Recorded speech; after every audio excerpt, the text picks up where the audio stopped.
Hey folks, guns, gear, and on-target training out here in Oregon. I was asked by a couple of subscribers to give my feedback about the compact versions of the 2.0 M&P pistol. So as you guys know, I'm a fan of the M&P pistols. I love the low bore axis. I love the way that they fit my hands. Ergonomics work very well. While I think the 1.0 triggers left a lot to be desired, the 2.0 versions really have a great trigger right out of the box.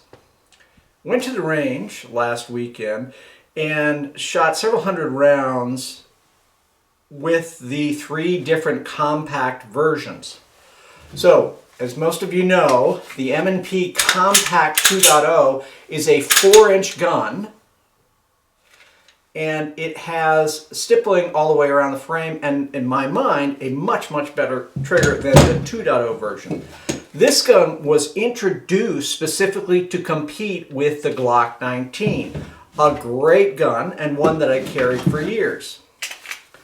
Smith also introduced the 3.6-inch version, so a 3.6-inch barrel in a compact. So it's a little bit smaller than the 4-inch, obviously, and the frame length is also a little bit shorter to accommodate that slightly shorter barrel, the 3.6-inch barrel. And finally, the M&P 2.0 Subcompact, or 9C. So I recently picked this gun up, and like I said, went to the range because a subscriber, actually several subscribers, have asked, like, what's the right one for concealability and what would you pick? Well, fortunately I have one of all their 9mm pistols in 2.0. So I obviously like the way the gun is set up. It works for me. From a concealability standpoint, though, you really have to look at your body shape, the clothing you're wearing, what the mission is.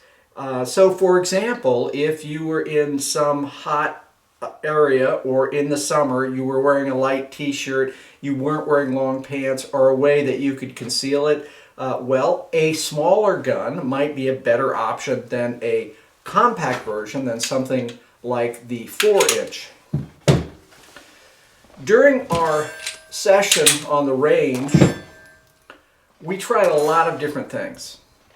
We shot dot torture with each one of the pistols. What was interesting is my score with the newest pistol, and the gun that I've shot the least, the Subcompact 9C, I actually scored a 48 out of 50.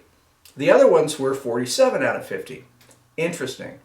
So I'd like you to take a look at the results that we got. As you can see, I was not delivering exceptionally tight groups. Yes, I kept them all in the 2-inch circle. However, I wasn't as precise as I'd like to be. That being said, I thought we got pretty good results. We were using some 124 grain Anguilla ammunition, and again, the gun's like that, and it performed relatively well. We also shot all 3 guns at a target from easy to see, and we shot some 115 grain blazer ammunition. Again, got really good results with all 3 pistols. The tightest group, interestingly enough, was the shortest barrel length and shortest frame, I should say. The barrel length is exactly the same as the 3.6-inch. So from that distance, again, that was a 5-yard distance, we were able to get, really some great accuracy. As you can see, I also did some testing of some sort of higher-end, more expensive ammunition. The Ranger T by Winchester, the 147 grain plus P ammunition. And quite frankly, I was not impressed with the results that we got. I have found better luck with the Ranger T in the 124 or the 127 plus P plus than I have in the 147 grain. Maybe it's just the way I shoot. We also did a number of drills shooting while moving and shooting from behind cover. We did this with each one of our pistols. So the clip you're seeing right now is of the 4-inch M&P, the 9 compact, 2.0 9 compact, and again, good results. I'm used to that gun. I put several thousand rounds through it, and you can see we were getting good combat effective hits at the distances that we were shooting.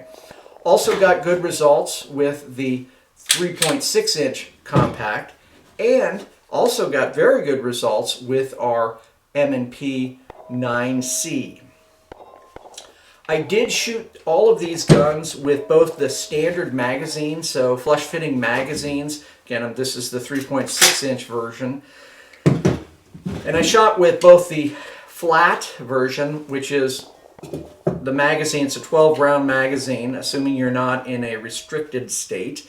But the magazine fits flush. And I also shot with the magazine that extends just slightly, allowing a better purchase. And finally, we did some testing of the compact using both the sleeve that comes with it that goes over the standard capacity magazine and with some of these competitive style 21 round mags. And we just ran the gun like this, which was totally comfortable for me. Frankly, it's always nice to be on the range and have more ammunition rather than less. Finally, we walked out and took some shots at distance. And I've done this before with the other pistols, so I just did step back drills starting at, I think, 10, 25, or maybe it was 30, and then finally 50. So we just took a series of shots, which I'm showing you right now. And we did that with the M&P 9C version, right, the 2.0 version, and got hits all the way back to 50. So will a shorter barrel, more compact pistol allow you combat effective accuracy? Absolutely. If I have to shoot targets at 50 yards from a defensive standpoint, I really should not be engaging. I should be running away unless my back is to the wall and I can't get away. Knowing you can get hits with this very small compact platform, that speaks well to me. So in comparison, just to show it to you guys, and I know you've seen this, this is the M&P 2.0 5-inch. Big fan of this gun. Have a couple of versions of it, one with an external safety, the manual safety, and one without it. Great performers, really good trigger. So this gun, in comparison to the compact, and you can see we've got a much smaller frame. Let's get that set up here. We've got a much smaller frame. But from a concealability standpoint, I've also carried the full-size 4 1/4-inch barrel. This one has some custom work done by my friend Brad at BG Gunworks. So we've got the sniper gray Cerakote, a trigger job, and also a custom mill job to allow a red dot. I've carried this full-size gun and felt fine. Appendix carry works for me. It especially works well with small compact guns like this. So if you favor a 3 o'clock, a 2 o'clock, or even a 4 o'clock positioning of the firearm, I think any of these guns would work well. Personally, I still favor a 4-inch gun. It's just easier for me to manipulate the gun to get sights, the sight radius, and get sights on target. Still, I was super impressed with the 9C, the compact here, the subcompact. One of the things that ultimately I found was that the 3.6-inch version isn't enough for me to feel like it's an advantage. It doesn't really serve a purpose in my mind, other than maybe at certain situations or the way people carry that might be better. It does have the full grip, which is really nice from a purchase standpoint, getting it in the hand. But this gun, assuming you don't have, giant hands, which I don't, works extremely well with that extended grip here. So it's a minor thing, but absolutely works.